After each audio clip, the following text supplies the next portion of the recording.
لقد خلقنا الإنسان في أحسن تقويم ثم رددناه أسفل السافلين.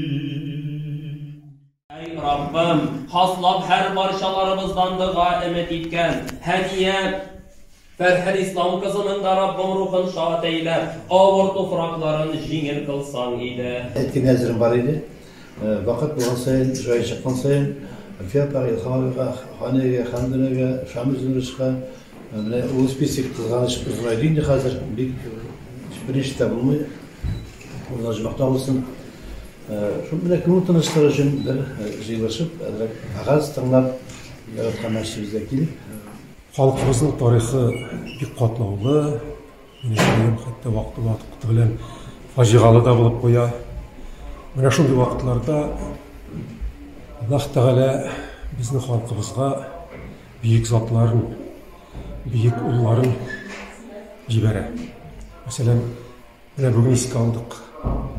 İlham Ağa Shakirovni, Alfiya opa Afzalovani, Hamduna Temurg'aliyevani, Haniya xonimni, ham boshqa ko'p yuqori darajadagi san'at ahlillarini buni esga oldik.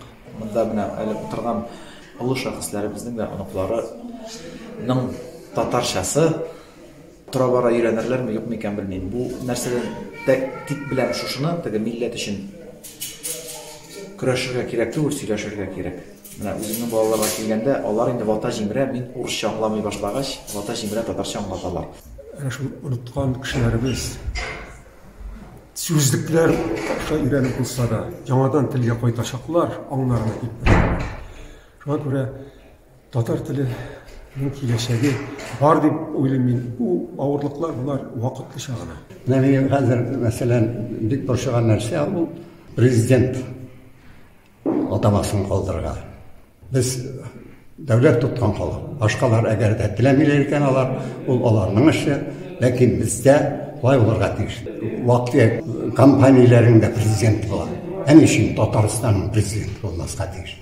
Eğer de biz prezident diyen adamını kaldırmazsak bizim işimiz müşkül olur. Azatlıkka amtılış, azatlık ırlığı kömüllerimizde kaldı.